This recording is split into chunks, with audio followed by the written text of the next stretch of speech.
존경하는 국민 여러분, 사랑하는 당원 동지 여러분, 조국혁신당 전 대표 조국 인사드립니다.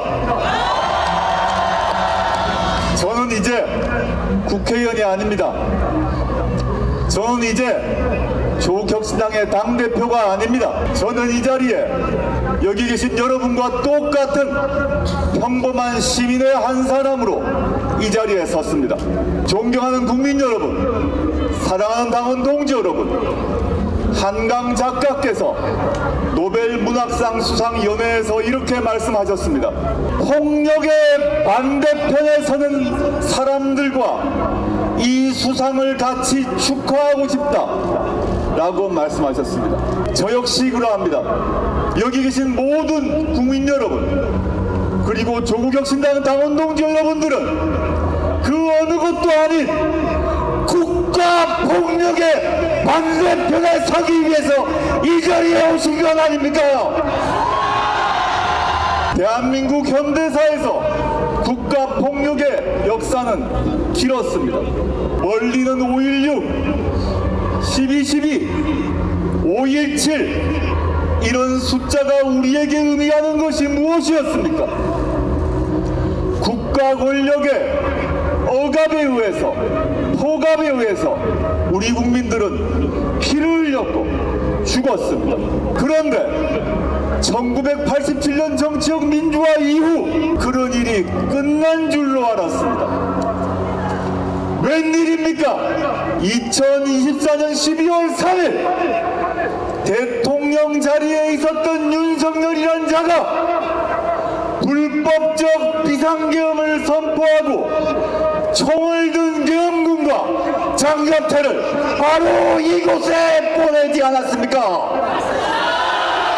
그 내란 수계와 일당들의 진입 쿠데타가 성공했다면 여기 계신 국민들이 어떤 꼴을 당했겠습니까? 보도에 따르면 저는 체포되었을 것이라고 합니다. 과천 수방사 지하에 있는 비완 벙커에 갇혔을 것이라고 합니다. 저는 그 보도를 듣고 제가 젊은 시절, 20대 청년 시절 경찰 대공분실에 끌려갔던 트라우마가 떠올랐습니다. 캄캄한 방 안에서 불빛이 저의 얼굴만 비추고 건너편에 있던 사람들이 무엇을 할지 모르던 그 공포가 떠올랐습니다.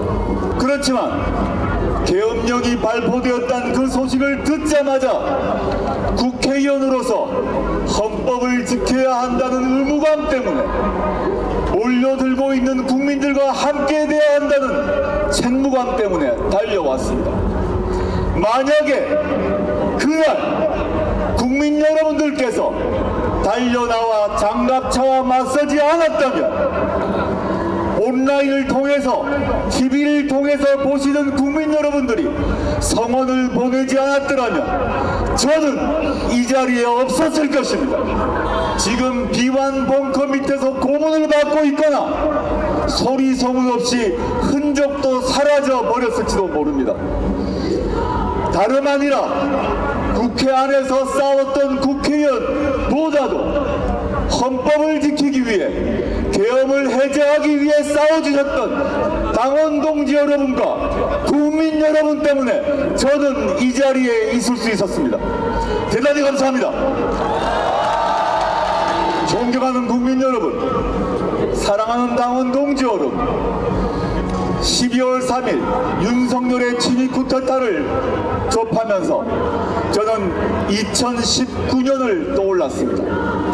검찰총장 윤석열이 더 많은 권력을 얻기 위해 자신의 권력을 오남용했을 때 수많은 국민들이 서초동에 나와 촛불을 밝히셨습니다.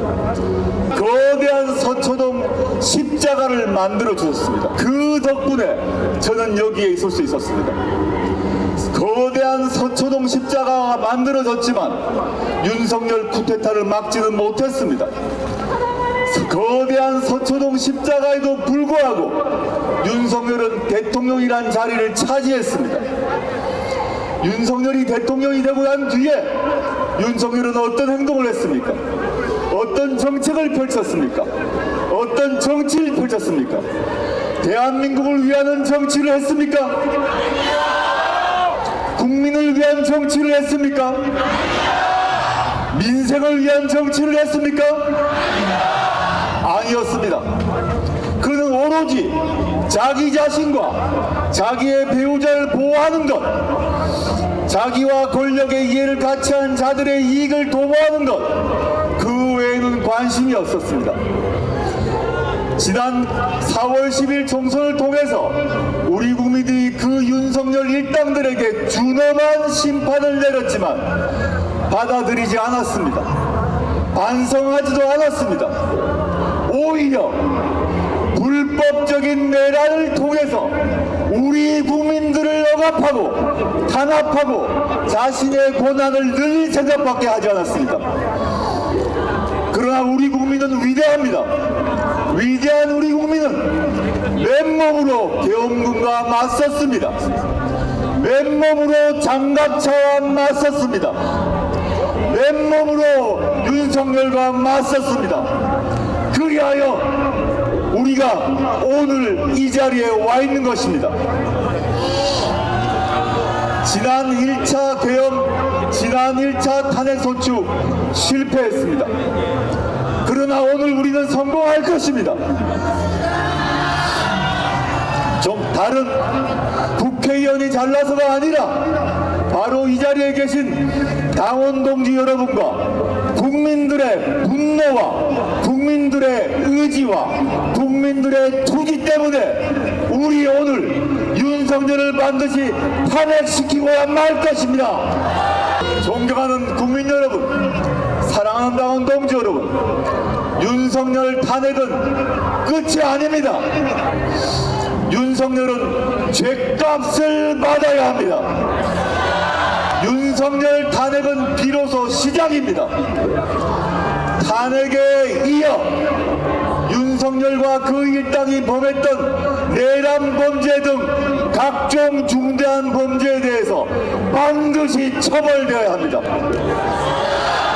그리하여 민주주의를 파괴한 자, 민생을 파괴한 자, 민주공화국의 원리를 파괴한 자가 어떻게 되는지를 우리 모든 국민들에게 사차치 밝혀야 합니다. 존경하는 국민 여러분, 사랑하는 당원 동지 여러분, 탄핵, 처벌, 그 다음이 남아 있습니다. 무엇이겠습니까? 그렇습니다. 우리는 윤석열을 탄핵하고 윤석열을 구속 처벌하고 반드시 정권 교체를 해야 합니다. 제4기 민주정부를 만들어야 됩니다. 정권 교체를 하여 지난 정부가 하지 못했던 수많은 계획을 통해 민생과 복지를 강화하는 새로운 대한민국을 만들어야 합니다. 그럴 때만 우리의 이 투쟁은 성공하는 것입니다. 탄핵은 시작에 불과합니다. 탄핵하고 처벌하고 정권 교체하고 민생과 복지가 확실히 보장되는 대한민국을 만들어야 합니다.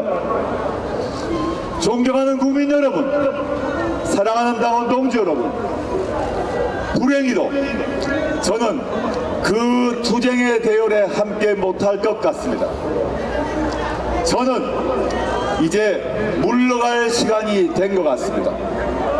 그렇지만 저는 슬프지 않습니다. 그렇지만 저는 염려하지 않습니다. 왜냐? 저를 대신하여 조국혁신당의 당원 동지들이 그리고 수많은 국민들이 저를 대신하여 10배, 100배 싸워주시라고 믿기 때문입니다. 저는 잠시 쉬겠습니다. 저는 잠시 멈추겠습니다. 저는 잠시 물러가 있겠습니다. 존경하는 국민 여러분, 사랑하는 당원 동지 여러분, 하나 부탁드리고 물러가겠습니다. 하나 당부드리고 물러가겠습니다. 저를 대신하여 윤석열 탄핵에 앞장서 주시겠습니까? 저를 대신하여 윤석열과 그 일당들의 처벌을 끝을 보도록 싸워주시겠습니까? 저를 대신하여 정권 교체를 이루고 제4기 민주정부가 수립되는 그날까지 지치지 않고 싸워주시겠습니까? 마지막으로 저를 대신하여 새로운 민주정부 하에서 민생과 복지가 보장되는 그런 세상을 만들도록 끝까지 싸워주시겠습니까?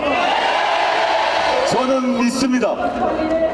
당원 동지를 믿고 국민 여러분을 믿습니다. 우리는 지난 1년 동안 조국혁신당의 깃발 아래 가장 먼저 검찰 해체를 주장해왔고 가장 먼저 탄핵을 외쳐왔습니다. 드디어 그 시간이 왔습니다. 오늘 혹시 성공할지 모릅니다. 그러면 포기해서는 안 됩니다. 다음 주에 또 해야 됩니다. 그 다음 주 또 해야 합니다. 저에게 약속해 주십시오. 포기하지 않을 것입니까? 저에게 약속해 주십시오. 지치지 않을 것이지요. 감사합니다. 저는 여러분을 믿고 물러갑니다.